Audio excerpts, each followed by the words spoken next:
இவனை மாதிரி ஆளுங்களை எல்லாம் எதுக்கு சார் ஜாமீன் எடுக்க வர்றீங்க? இவனை எல்லாம் பர்மனண்டா உள்ளதல்லி சாகட்டும்னு விட்டுறணும் சார்.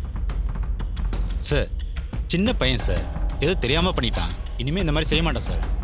யார் சார் சின்ன பையன்? ஜவுளி கடையில பொண்ணுங்களை யாருக்கும் தெரியாம வீடியோ எடுத்திருக்கான். பிஞ்சிலேயே பழுத்த கேஸ் சார் இவன். இவனையெல்லாம் சும்மா விடக்கூடாது. உங்களை மாதிரி ஆளுங்க ஜாமீன் எடுக்கிறதுனால தான் இவனை மாதிரி ஆளுங்கெல்லாம் தப்பு பண்ணிட்டே இருக்கானு. சார் இவனை ஜாமீன்ல எடுத்தாச்சு. இனிமே இவனை ஸ்டேஷன்ல வைக்கிறதுக்கு உங்களுக்கு அதிகாரம் கிடையாது. வெளியே விட்டுருங்க சார். எதுக்கு தேவையில்லாம பேசிட்டு இருக்கீங்க? குற்றவாளிகளை நாங்க பிடிச்சிட்டு வந்தா நீங்க ஈஸியா ஜாமீன்ல எடுத்துட்டு போயிடுறீங்க. அப்புறம் எப்படி சார் நாடு நல்லா இருக்கும்? கான்ஸ்டபிள் சார், அவனை வெளில கொண்டாயா. சரிங்க சார்.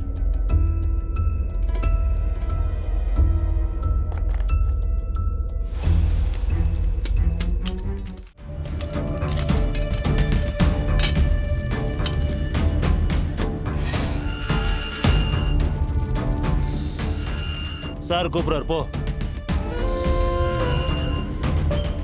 கூட்டிட்டு போங்க. தம்பி பாப்பா போலாம். சார் வரேன் சார்.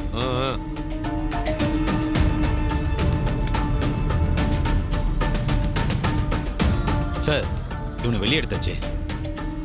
இவன் வெளியே வந்த பிறகுதான் எனக்கு நிம்மதியா இருக்கு. சரி, எல்லாத்தையும் நம்ம இடத்துல போய் பேசிக்கலாம். போய் கார்ல உட்காருங்க. சார் அப்ப நான் கிளம்புறேன் சார். Okay, thank you sir. வாடா.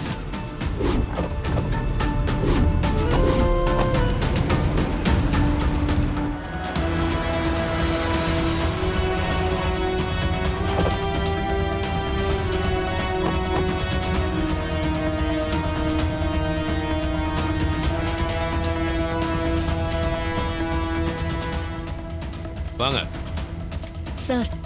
அந்த வீடியோ எடுத்த ராஸ்கலை பார்க்க வந்திருக்கோம். அவனை பார்க்க முடியாது. பார்க்க முடியாதா? ஏன் சார்? அம்மா, அவன் இப்பதான் ஜாமீன்ல வெளில போனான்.